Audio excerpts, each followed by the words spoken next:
الله أكبر الله أكبر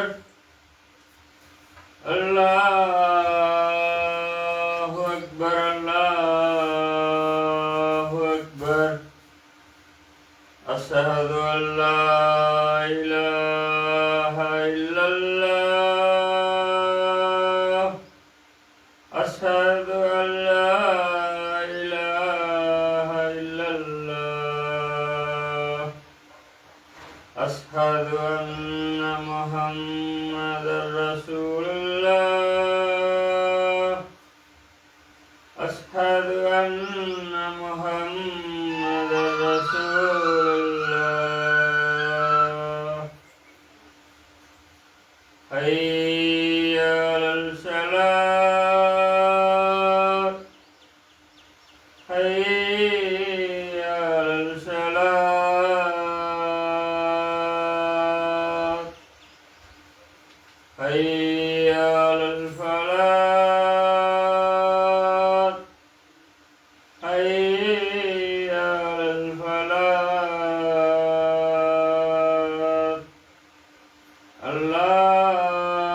الله أكبر الله أكبر لا إله إلا الله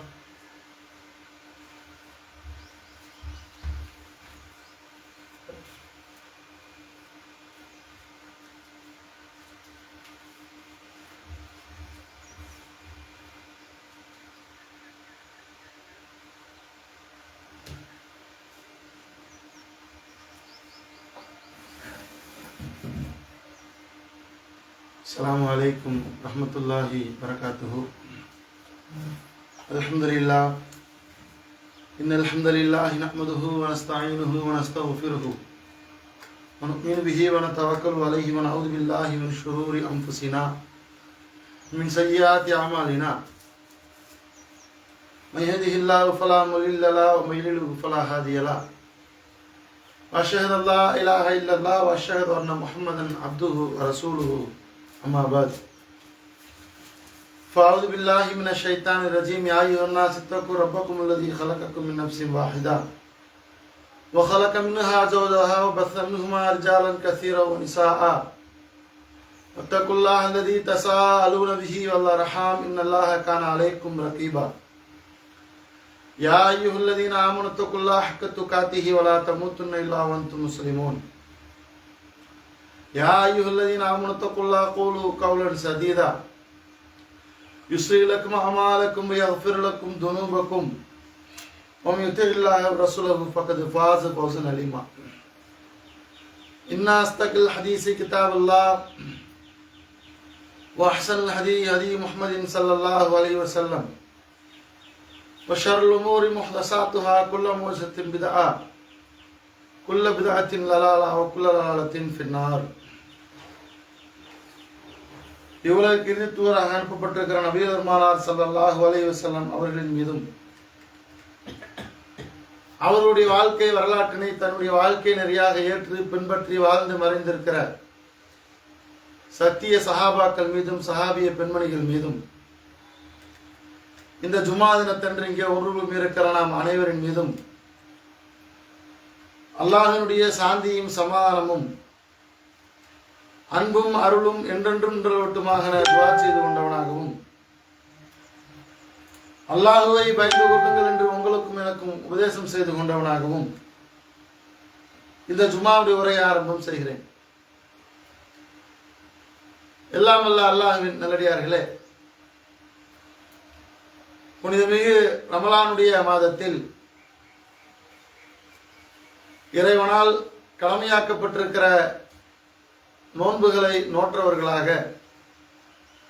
இந்த ஜும்மா என்கிற சிறப்பு வணக்கத்திலே நாம் எல்லாம் பங்கெடுத்திருக்கிறோம். இந்த ரமலானுடைய மாதத்திலே நாம் அடைகிற முதல் ஜும்மாவாக இந்த ஜும்மா இருக்கிறது. இந்த ரமலானுடைய மாதத்தை பற்றி அல்லாஹ்வும் அல்லாஹ்வின் தூதர் அவர்களும் சொல்லும் பொழுது இது புனிதமான மாதமாக இருக்கிறது, குர்ஆன் இறக்கப்பட்டது என்று அல்லாஹ் குர்ஆனிலே சொல்கிறான். அல்லாஹ்வின் தூதர் ஸல்லல்லாஹு அலைஹி வஸல்லம் அவர்கள் சொல்லும் பொழுது, இந்த மாதத்தில் ஈமானோடும் நன்மை எதிர்பார்த்தவராகவும் நின்று வணங்குபவர்களுக்கு குஃபிர லஹு மா தகத்தம மின் தன்பிஹி, அவருடைய முந்தி சென்ற பாவங்கள் எல்லாம் மன்னிக்கப்படும் என்பதாக இஸ்லாம் நமக்கு சொல்லி காட்டுகிறது. அந்த அடிப்படையில் இந்த ரமலானுடைய மாதத்தில் அதிகம் அமல் செய்கிற பாக்கியத்தை உங்களுக்கும் எனக்கும் என்னுடைய குடும்பத்தாருக்கும் உங்களுடைய குடும்பத்தாருக்கும் இறைவன் தந்தருள் புரிய வேண்டும் என்று துஆ செய்து கொள்கிறேன். அதே நேரத்தில் நபிகள் நாயகம் ஸல்லல்லாஹு அலைஹி வஸல்லம் அவர்கள் சஹாபாக்களுக்கு பல்வேறு கட்டங்களில் பல உபதேசங்களை செய்திருக்கிறார்கள். எந்த அளவிற்கெல்லாம் அல்லாஹ்வுடைய தூதர் அவர்கள் உபதேசம் செய்திருக்கிறார்கள் என்றால், சஹாபாக்கள் அறிவிக்கிறார்கள், சஹாபாக்கள் சொல்கிற செய்தி திருமதியிலே பதிவு செய்யப்பட்டிருக்கிற செய்தி, வஅலனா ரசூலுல்லாஹி ஸல்லல்லாஹு அலைஹி வஸல்லம், அல்லாஹ்வுடைய தூதர் ஸல்லல்லாஹு அலைஹி வஸல்லம் அவர்கள் எங்களுக்கு உபதேசம் செய்வார்கள், மௌஇலத்தன் பலீகத்தன், மிக தெளிவான முறையில் புரிகிற வகையில் அல்லாஹ்வுடைய தூதர் ஸல்லல்லாஹு அலைஹி வஸல்லம் அவர்கள் எங்களுக்கு உபதேசம் செய்வார்கள். அந்த உபதேசம் எப்படி இருக்கும் என்பதை ஹதீஸினுடைய தொடரில் அடுத்து வருகிற விஷயத்தை கொண்டு நாம் அறிந்து கொள்ளலாம். தரஃபத் மின்ஹல் உயூன், நபி அவர்கள் உபதேசம் செய்வார்களா இல்லையா? நபி அவர்களுடைய உபதேசம் எப்படி இருக்குமாம்? கண்களிலிருந்து கண்ணீர் வடிந்து கொண்டிருக்கும். எங்களுக்கு அந்த உபதேசத்தை கேட்ட உடனேயே கண்களில இருந்து கண்ணீர் வடிந்து கொண்டிருக்கும். வஜ்ரத் மின்ஹல் குலூப், உள்ளங்கள் எல்லாம் அந்த உபதேசத்தினுடைய வெளிப்பாடாக நடுநடுங்கி போயிருக்கும். இது மாதிரி அல்லாஹ்வுடைய தூதர் ஸல்லல்லாஹு அலைஹி வஸல்லம் அவர்கள் எங்களுக்கு உபதேசம் செய்வார்கள் என்று சஹாபாக்கள் சொல்கிற செய்தியை ஹதீஸ் கிதாபுகளிலே பார்க்க முடிகிறது. அப்ப அல்லாஹ்வுடைய தூதருடைய உபதேசம் எப்படி இருக்கிறது? அவர்களை அளவைக்கிற ஒரு உபதேசமாக, அவர்களை பயமுறுத்துகிற ஒரு உபதேசமாக அல்லாஹ்வுடைய தூதருடைய உபதேசம் அமைந்திருக்கிறதாக திருமறை ஹதீசுகளிலே நம்மால் பார்க்க முடிகிறது. அதே மாதிரி அல்லாஹ்வுடைய தூதருடைய பல உபதேசங்களில் ஒரே ஒரு உபதேசத்தை மாத்திரம் இந்த ஜும்மாவின் மூலமாக நாம் அறிந்து அதிலே சொல்லப்படுகிற விஷயங்களை நம்முடைய வாழ்க்கையில் அமல் செய்யக்கூடியவர்களாக நாம் ஆக வேண்டும். அது எந்த மாதிரியான ஒரு செய்தி என்றால், இது ரசூல் ஸல்லல்லாஹு அலைஹி வஸல்லம் அவர்கள் மாத்திரம் இது போன்ற உபதேசங்களை செய்யல. நபி அவர்களுடைய மரணத்திற்கு பின்னால் சஹாபாக்கள் இருக்கிறார்கள் இல்லையா? முக்கியமான சஹாபாக்கள், இஸ்லாத்தை பற்றிய அந்த போதுமான அறிவை கல்வியை பெற்றுக்கொண்ட சஹாபாக்கள் நபி அவர்களுக்கு பின்னாலும் இதே விஷயத்தை அவர்கள் தொடர்கிறார்கள். அதற்கு ஆதாரமாக ஒரு செய்தி நீங்கள் சஹீஹுல் புகாரியில 70வது ஹதீஸாக நீங்கள் எடுத்து படித்து பார்த்தீர்கள் என்றால், அப்துல்லா இப்னு மஸ்ஊத் பிரபலியமாக அறியப்பட்ட ஒரு நபித்தோழர் தான். இவர் என்ன செய்கிறார் என்றால், நபி அவர்களுடைய மரணத்திற்கெல்லாம் பின்னால் யுதக்கிருன் நாஸ ஃபி குல்லி ஹமீஸின், ஒவ்வொரு வியாழக்கிழமையும் அப்துல்லா இப்னு மஸ்ஊத் ரலியல்லாஹு அன்ஹு என்ன செய்கிறார்கள் என்றால், சஹாபாக்களுக்கு, அதாவது நபி அவருடைய மரணத்திற்கு பின்னால் இருக்கிற மற்ற தோழர்களுக்கு, அது தாபீன்களாக இருக்கலாம், தாபீன்களை தொடர்ந்து வருகிற தப தாபீன்களாக இருக்கலாம், நபி அவர்களை பார்க்காமல் இஸ்லாத்தை ஏற்றுக்கொண்டவர்களாக இருக்கலாம், யாராக வேண்டுமானாலும் இருக்கலாம். இப்படி தொடர்ந்து ஒவ்வொரு வியாழக்கிழமையும் உபதேசம் செய்து கொண்டே இருக்கிறார்கள். எந்த அளவிற்கு உபதேசம் செய்கிறார்கள் என்றால், அவர்கள் செய்யக்கூடிய உபதேசத்தை கேட்கக்கூடியவர்களுக்கு மிகவும் பிடித்தமானதாக, அதை நேசிக்கக்கூடிய விரும்பக்கூடியவர்களாக கேட்கக்கூடியவர்கள் மாறிவிட்டார்கள். அப்துல்லா இப்னு மஸ்ஊத் ரலியல்லாஹு அன்ஹு செய்யக்கூடிய உபதேசம் கேட்கக்கூடியவர்களுக்கு பிடிச்சு போயிருது. ஒரு சஹாபி, ஒரு மனிதர் போய் கேட்கிறார், யா அப்துர் ரஹ்மான், யா அபா அப்துர் ரஹ்மான், அதாவது அவருடைய மகனுடைய பெயரை கொண்டு அழைக்கிறார். அப்துல் ரஹ்மானுடைய தந்தையே, நீங்கள் தினமும் இது போன்று எங்களுக்கு உபதேசம் செய்யுங்களே. ஒவ்வொரு வாரத்தில வியாழக்கிழமை ஒவ்வொரு நாள் உபதேசம் செய்கிறீர்கள், ஒவ்வொரு நாளும் எங்களுக்கு இது போன்று நீங்கள் உபதேசம் செய்யுங்கள் என்று கேட்கும் பொழுது அல்லாஹ்வுடைய தூதர் சொன்ன ஒரு செய்தி எனக்கு நினைவுக்கு வருகிறது என்று சொல்லி, நாங்கள் எல்லாம் சலிப்படைந்து விடுவோமோ என்று எண்ணி பயந்து அல்லாஹ்வுடைய தூதர் அவர்கள் சூழ்நிலைக்கு தகுந்தாற் போல் எங்களுக்கு உபதேசம் செய்தார்கள் என்கிற செய்தியை சஹீஹ் புகாரியினுடைய 70வது இலக்கம் நண்பர்களை பதிவு செய்யப்பட்டிருக்கிறது. எடுத்து படிச்சு பாருங்க. அப்ப இந்த உபதேசங்கள் என்பது நபி அவர்கள் எப்படி உயிரோடு இருக்கிற பொழுது செய்தார்களோ அதே போன்று நபி அவர்களுக்கு பின்னாலும் நபித்தோழர்கள் பரவலாக இஸ்லாமிய செய்திகளை கொண்டு போய் சேர்த்திருக்கிறார்கள். இப்ப இந்த ஜும்மாவிலே உபதேசம் செய்யப்படுகிறது இல்லையா, சொற்பொழிவு நிகழ்த்தப்படுகிறது, இதுவும் ஒரு உபதேசம் தான். அல்லாஹ் குர்ஆனிலே சொல்கிறான், நபியே நீங்கள் அவர்களுக்கு உபதேசம் செய்யுங்கள். சூரத்து நிசாவினுடைய 63வது வசனத்தை நீங்கள் எடுத்து படித்து பார்த்தீர்கள் என்றால் தெரியும். அல்லாஹ் சொல்கிறான், வயலுகும், நபியே நீங்கள் அவர்களுக்கு அறிவுரை சொல்லுங்கள், உபதேசம் சொல்லுங்கள். எப்படி சொல்லுங்கள்? குல்லஹும் ஃபி அன்ஃபுஸிஹிம் கௌலன் பலீகன், அவர்கள் உள்ளம் ஏற்றுக்கொள்கிற வகையில் தெளிவாக நீங்கள் உபதேசம் செய்யுங்கள் என்றெல்லாம் குர்ஆனிலும் பல்வேறு வசனங்கள் இடம்பெறுகிறது. சரி, உபதேசம் செய்யணும். உபதேசம் செய்கிற பொழுது நாம் கவனிக்க வேண்டிய விஷயம், செய்யக்கூடியவர்கள், உபதேசத்தை கேட்கக்கூடியவர்கள் சலிப்படைந்து ஓடக்கூடிய வகையில் உபதேசம் பண்ணக்கூடாது. உபதேசம் செய்கிறார்கள் என்றால் எப்படி இந்த தோழர் விரும்பி கேட்கிறாங்க, அப்துல்லா இப்னு மஸ்ஊத் ரலியல்லாஹு அன்ஹு கிட்ட, நீங்க எங்களுக்கு ஒவ்வொரு வாரமும் செய்றீங்க, டெய்லி எங்களுக்கு தினந்தோறும் உபதேசம் பண்ணுங்க என்று கேட்டாங்க பாருங்க. அது மாதிரி சூழ்நிலைக்கும் சந்தர்ப்பத்திற்கும் தகுந்தாற் போல் உபதேசம் செய்யக்கூடியவர்கள் செய்ய வேண்டும். இப்படித்தான் ரசூலுல்லாஹ் பண்ணாங்க. பல கட்டங்களில் அல்லாஹ்வுடைய தூதர் ஏதேனும் ஒரு தவறை கண்டால் உடனே மெம்பருக்கு பள்ளிக்கு போவார்கள், மெம்பரில் ஏறுவார்கள். மா பாலன் நாஸ், மக்களுக்கு என்ன நேர்ந்தது, மக்கள் அல்லாஹ் விதித்த சட்டத்தை மீறி செயல்படுகிறார்களே, வரம்புகளை மீறுகிறார்களே என்று கண்டிப்பார்கள். ஒரு தப்பை பார்த்தார்கள் என்றால், தவறை கண்ணுக்கு எதிராக நடக்கிறது அல்லது நபியவர்களை கேள்விப்படுகிறார்கள் என்றால் நபியவர்களுடைய நடவடிக்கை இப்படியாகத்தான் இருந்தது. பரவலாக நபியவர்கள் செய்கிற உபதேசத்துல பாருங்கள், ஒரு உபதேசத்தை அல்லாஹ்வுடைய தூதர் ஸல்லல்லாஹு அலைஹி வஸல்லம் அவர்கள் செய்கிறார்கள். இந்த ஜும்மாவிலே, இந்த ரமலானுடைய மாதத்திலே இந்த செய்தியை கேட்டு இதை கொண்டு நாம் அனைவரும் அமல் செய்ய வேண்டும். ரசூலுல்லாஹி ஸல்லல்லாஹு அலைஹி வஸல்லம் சொல்கிறார்கள், ஹரஜ ஸலாஸத்துன் யம்ஷூன ஃபஅஸாபஹுமுல் மதர். 3 தோழர்கள் வெளியில போயிட்டு இருக்கிறாங்க, மழை வருகிறது. மழை வந்த உடனேயே மழையிலிருந்து நனைஞ்சிருவோம் என்பதற்காக வேண்டி ஃபதஹலு ஃபீ காரின், ஒரு குகைக்குள்ளே அவர்கள் நுழைகிறார்கள். பரவலாக நாம் கேட்ட செய்திதான். நபி அவர்களுடைய பல உபதேசங்களில் நபி அவர்கள் அப்துல்லா இப்னு உமர் ரலியல்லாஹு அவர்கள் அறிவிக்கக்கூடிய செய்தி, நபி அவருடைய பல உபதேசங்கள்ல இது ஒரு உபதேசமாக அமைந்திருக்கிறது. ஒரு பெரிய செய்தி, நமக்கு அதிகமான பாடங்களும் படிப்பினைகளும் அறிவுரைகளும் உபதேசங்களும் இந்த செய்தியில அவ்வளவு கொட்டி கிடக்கிறது. அந்த மழை பெய்து கொண்டிருக்கிறது. மலைக்கு பயந்து குகையில மூன்று பேர் நுழைகிறார்கள். நுழைந்த உடனேயே அந்த குகை, இவர்கள் நுழைந்த அந்த பாதை, ஒரு பாறை உருண்டு வந்து அவர்கள் உள்ளே நுழைந்த அந்த பாதையை அடைத்து விடுகிறது. இவங்களால வெளியே வர முடியாது. அப்ப என்ன பண்றாங்க அப்படின்னா, எப்படியாக அவர்கள் சிந்திக்கிறார்கள் என்றால், உதுவுல்லாக அவர்கள் சிலர்கிட்ட பேசிக்கிறாங்க. அந்த 3 பேர் வந்து அவர்களுக்குள்ள ஒரு உரையாடல் நடக்கிறது.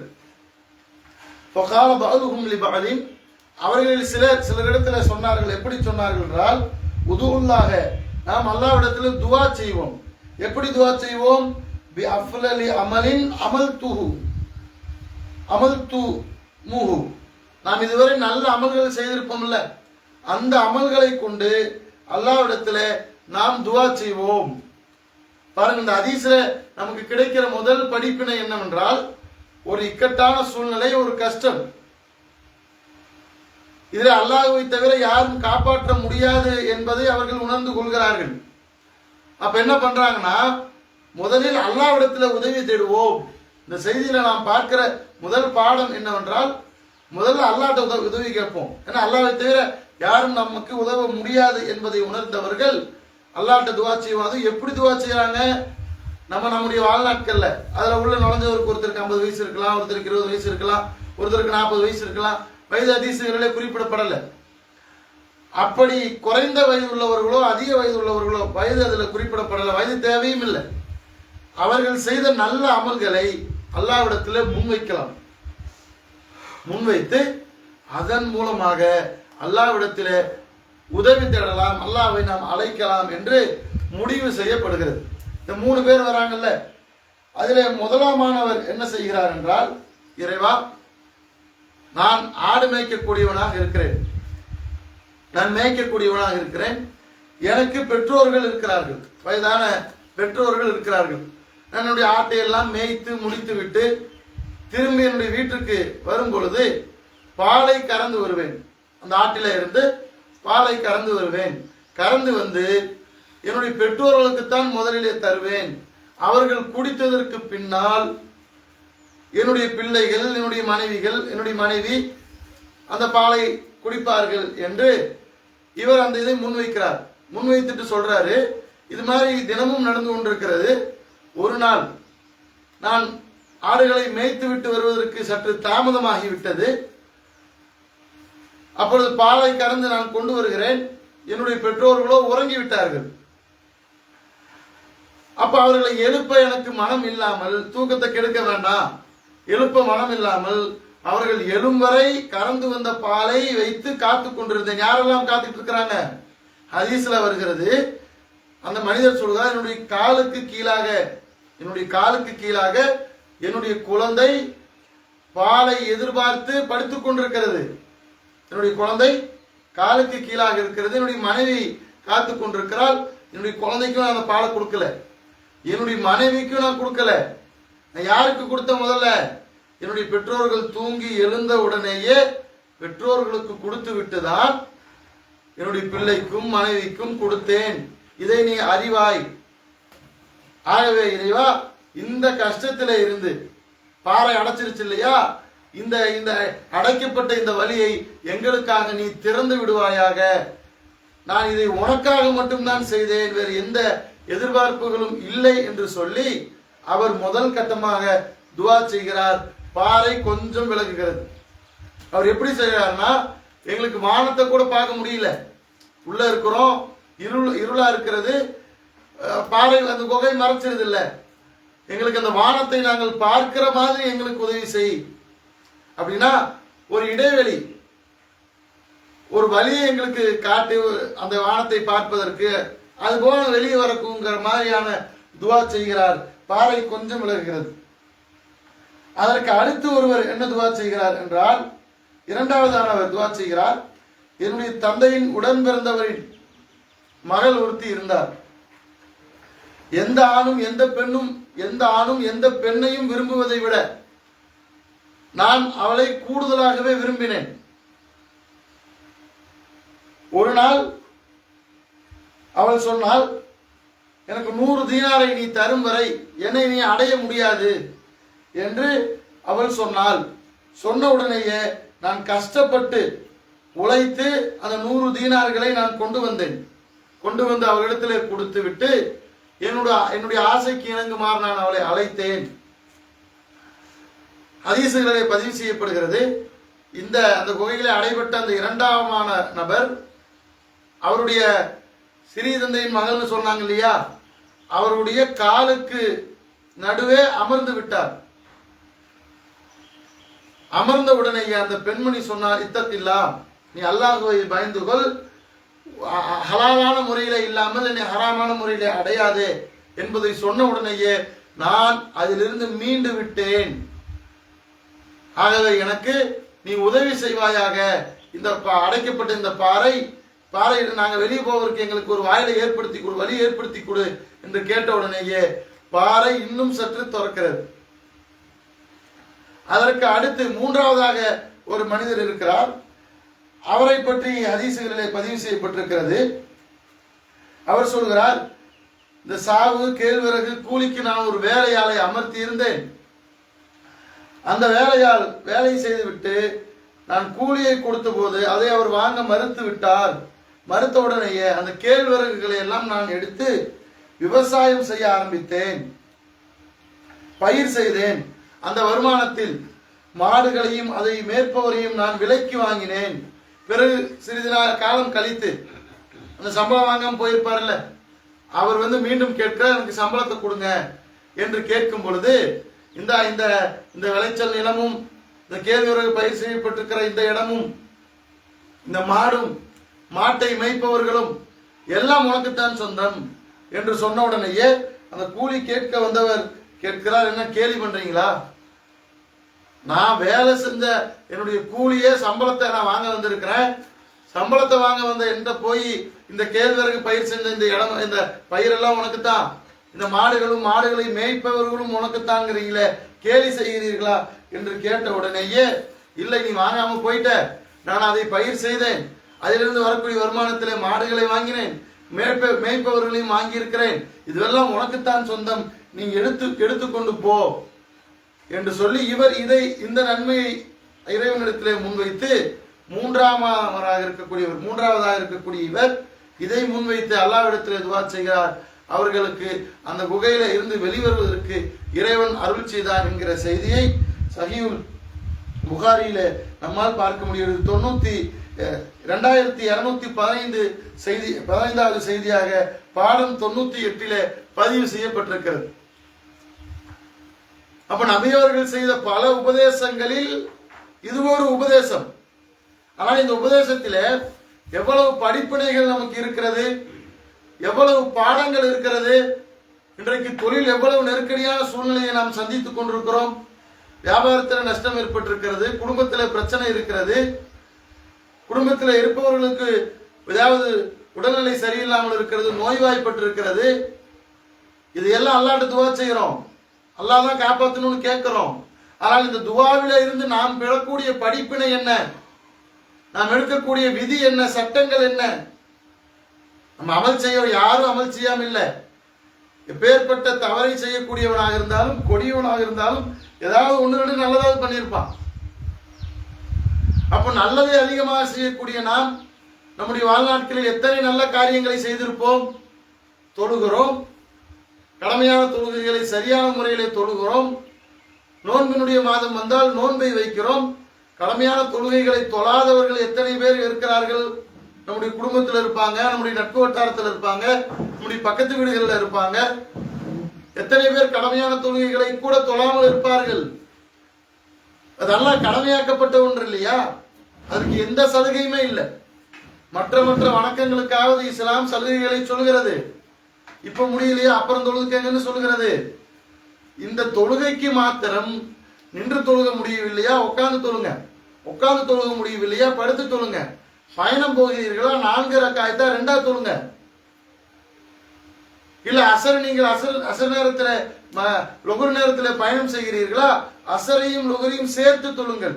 சேர்த்து தொழுகிற பொழுது ஜம்மு செய்வதோடு சேர்த்து கசரும் செய்து கொள்ளுங்கள். அந்த 4ஐ 2ஆக குறைத்துக் கொள்ளுங்கள்.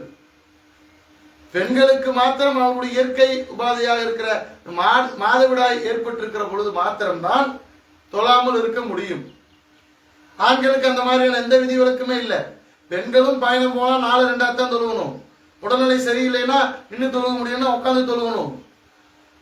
இன்னும் இந்த ரமலானுடைய மாதத்தை அடைந்தும் எத்தனை முஸ்லிமானவர்கள் நோன்பு வைக்காமல் இருக்கிறார்கள்.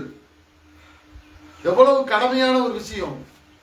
இன்றைக்கு மருத்துவ உலகம் சொல்கிறது நோன்பு வைக்கிறதுங்கிறது மிக மிக முக்கியமான விஷயம். 12 மணி நேரம் சாப்பிடாம இருக்கணும், 8 மணி நேரம் சாப்பிடாம இருக்கணும். சாப்பிடாமல் இருக்கும் பொழுது உடலில் இருக்கிற கழிவுகள் வெளியேறுகிறது. இன்னும் வேறு மருத்துவர்கள் எல்லாம் சொல்கிறார்கள், கேன்சருடைய அந்த செல் இருக்கும் இல்லையா, நாம் நோன்பை வைக்கும் பொழுது அந்த கேன்சருடைய செல்களை நம்முடைய உடல் பசியை எடுக்கிற பொழுது அந்த செல்களை அந்த பசிக்கு உடல் எடுத்துக்கொள்கிறது. கேன்சர் நோய் வராதுங்கிறாங்க இந்த நோன்பு வைக்கிறனால.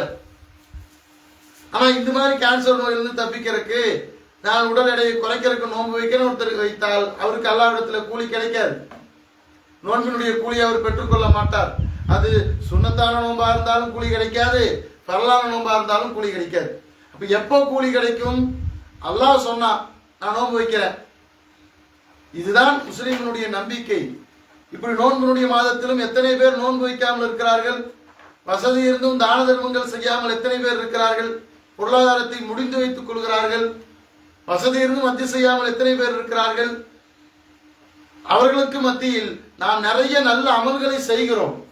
இந்த அமல்களை அல்லாஹ்விடத்திலே முன்வைக்க வேண்டும். இறைவா, கடமையான தொழுகைகளை நான் தவற விட்டதே இல்லை, என்னை இந்த நெருக்கடியில இருந்து காப்பாத்தி இறைவா.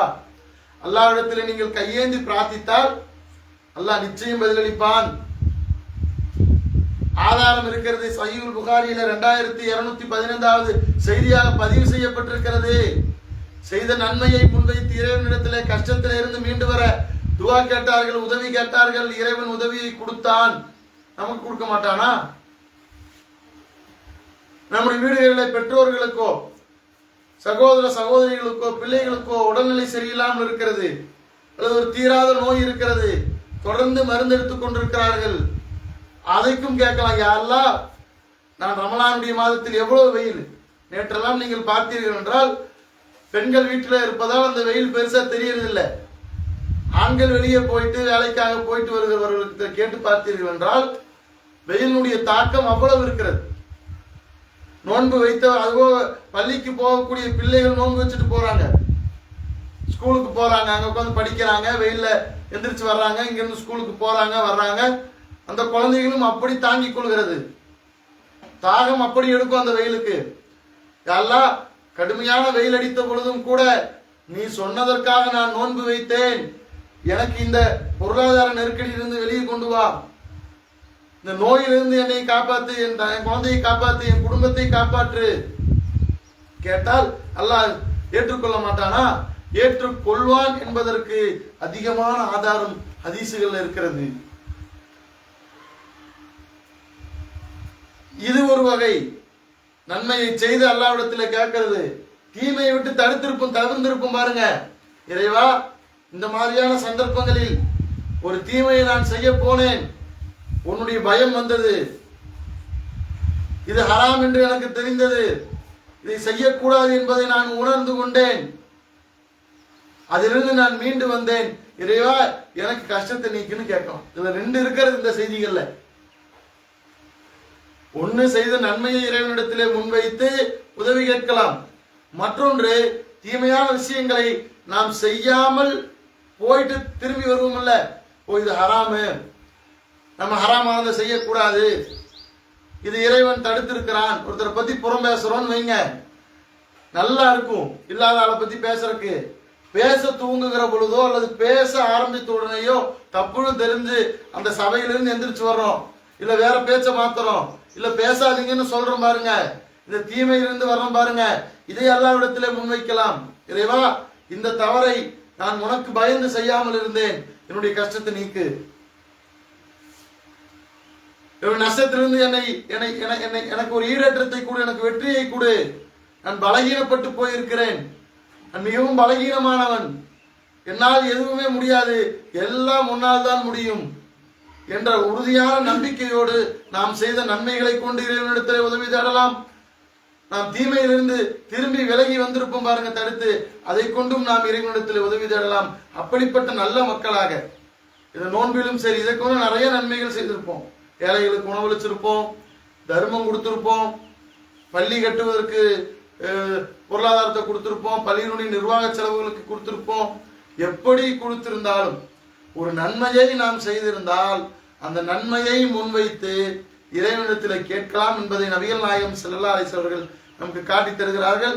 நாம் ஒரு தீமையை செய்யாமல் திரும்பிய பொழுது அந்த தீமையை அல்லாஹ் உனக்காக இந்த இதிலிருந்து நான் வெளியே வந்துட்டேன் என்று நம்மிடத்தில் அவர்கள் சொல்வார்களே, ஆனால் அதற்கும் இறைவனிடத்திலே பதில் கிடைக்கும், உதவி கிடைக்கும் என்பதை கருத்தில் கொண்டு என்னுடைய முதல் உரையை நிறைவு செய்கிறேன்.